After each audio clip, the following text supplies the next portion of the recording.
Здравейте! Набързо да ви запознаем с работата на устройството Гръм, което е за борба с картица и сляпо куче.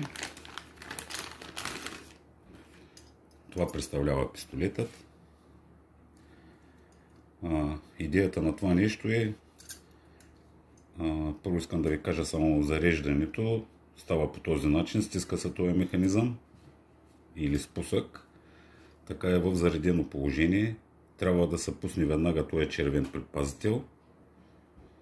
След като се постави в дупката, този предпазител се обръща. Идеята е, ако примерно това ви е дупката, след като дойде животното, трябва да задейства този механизъм, като си бутни пръста, като го бутни и от тук се възпроизвежда изстрел, който му гърми точно в главата и му пръска белите дробове. Това е хуманният начин за очистване от тези вредители. Зареждането на патрончетата става по този начин. Развива се тая работна дюза отпред. Ето по този начин. Ето това е дюзичката.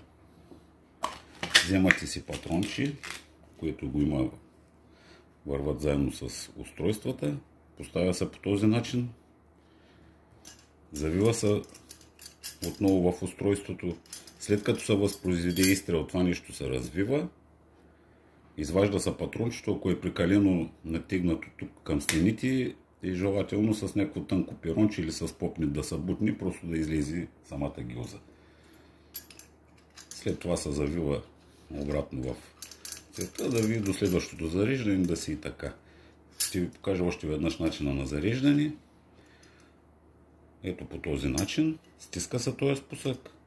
Влиза си в мястото, където трябва да бъде. Веднага се пуска червеният предпазител. Това е докато се заложи в самата дупка, където ще се чака животното да дойде. След като се заложи там, има и други начини. В следващото видео ще го покажем. Освобождава се този предпазител и пак ви казвам, идеята е като дойде да се запълни пръста, да задейства този механизъм, като бутне тая пръстина, ето вижте. И тук възпроизвежда изстрел, който му пръска белите дробове. Това е за работата с Гръм. Просто уникално устройство. Всеки, който се е здобил с него, е изключително доволен от начина му на работа. Измислено е точно за борба с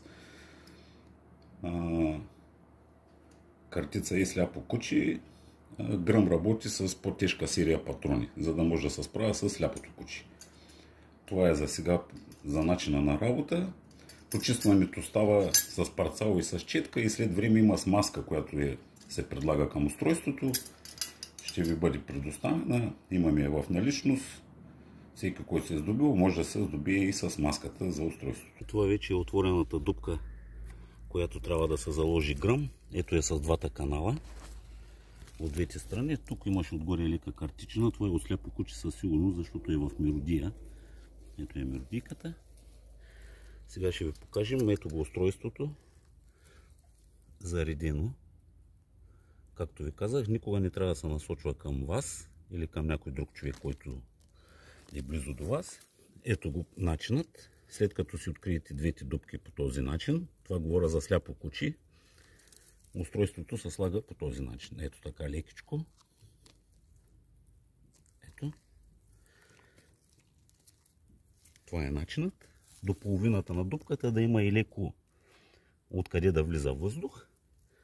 Това е, може би, един от най-важните инструменти, тая контра, която трябва да се заби в лявата страна на устройството. Ето по този начин. Ето тук се забила контрата. Идеята на нея е едно да няма откат назад, да излезе в дупката, а някой път има случаи, в които ние не сме видели някой страничен канал. Може животното да избута устройството в тая дупка, да го зарине с пръсето, да остане незнайно на къде заредено. Затова тая контра се слага задължително. Моля ви, който се здоби с него, никога не пренебрегвайте ето това желязо. За него говоря. След като сте направили това нещо с зареденото устройство, обръщате червения предпазител в това положение и Гръм е зареден и е готов за работа.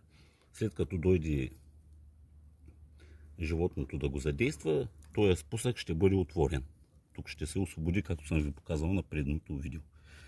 Изваждате го, презареждате, желателно да се ползват едни и същи дупки. Това е за сега по работата и залагането с гръм. И се надявам, който се здоби с него, да има успех. Много бърз. Това беше от нас. Лека вечер. Само за финал да ви кажа, желателно отгоре да се полага някаква кофа там или бака, в който разполагате. Аз примерно ги правя по този начин.